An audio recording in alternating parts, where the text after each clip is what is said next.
ابن عباس رضی الله عنه فرمایي چې د دین نفخ ثانی مراد ده، یعنی دویمه شپېلۍ ته مراد ده. دویمه شپېلۍ چې کله خلک اسرافیل علیه السلام بوږي، لومبنۍ شپېلۍ چې بوږي نو هر څه به دړې وړې شي، ټول خلک به مړه شي، ختم به شي. دویمه شپېلۍ چې کله پوکي نو دا خلک به راپاسي د قبرونو نه، چې دا خلک راپاسي د قبرونو نه او دې میدان حشر ته ځي نو په دې خلکو هر چا باندې به ډېره زیاته ویره وي، ځکه الله تعالی ته پیښ شوي نو لا يحزنهم الفزع الاکبر، نو نه به غمجن کوي دغه لویه یاره. څوک به نه غمجن کوي؟ دغه مسلمانان، دغه چې کوم دی پیغمبران، دغه اولیاء الله، دی به چې کوم دی دغه یره غمجن کوي نه. ټیک ته چې یره به پرې راځي خو د لږ ټایم دپاره. حدیث کې راځي نبي علیه السلام به هم انبیاء علیهم السلام به هم یا رب نفسي نفسي وي، خو دا به د لږ ټایم دپاره وي، بیا به د دې هغه یره ختمه شي. په نسبت د کافرانو چې د کافرانو یره به د شروع نه راواخلي تر اخره پورې، دی به په دغه یره کې چې الله سره مونږ څنګه مخامخ کېږو، د دغه ورځې هغه سختي او د دغه ورځې هغه هیبت هغه په دې باندې چې کوم دی سور وي.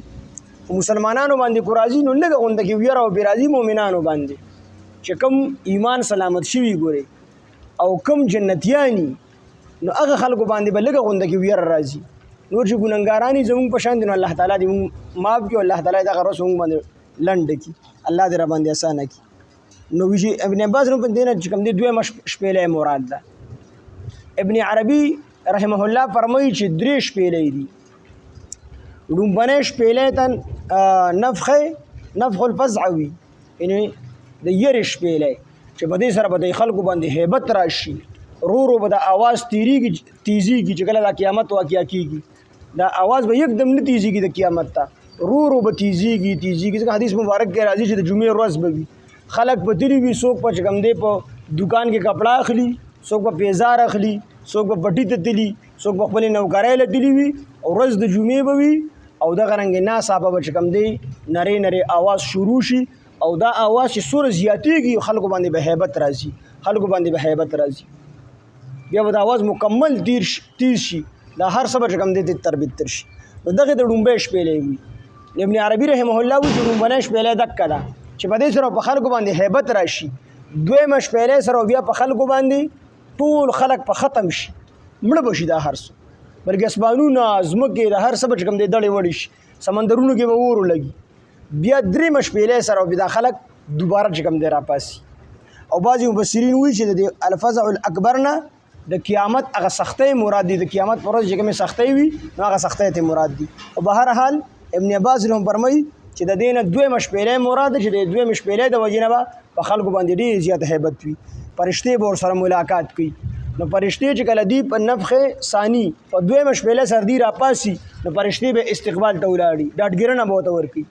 بیا چې کله دی جنت ته ور داخلېږي نو هم په دروازو باندې فرشتې ولاړي او دی ته به چې کوم دی سلامي کې استقبال به یې کوي. دا فرشتې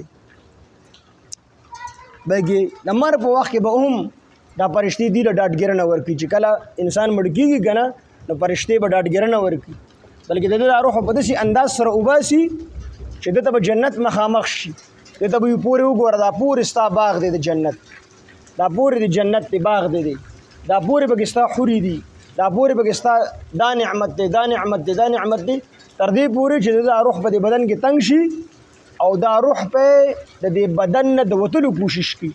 څنګه چې سړي پنجره کې مرغۍ ګیره کړې وي دا مرغۍ بهر ته د وتو کوشش کوي، دقه شان د دا روح په بدن کې تنګ شي. نو ډېرې په خپلې طریقې سره به دا فرشتې د ده نه راواخلي، نو دا فرشتې به دې له ډاډګیرنه ورکوي. وتتلقاهم الملائکة او ملاقات به کوي د دوی سره فرشتې به ورته څه وي هذا یومکم الذي دا ستاسو هغه ورځ ده کنتم توعدون چې تاسو سره وعده کړې شوې وه، تاسو سره د جنت وعده کړې شوې وه، د الله د رحم وعده کړې شوې وه. نو نن الله تعالی هغه وعده پوره کړله، فرشتې به ورته دا ډاډګیرنه ورکوي.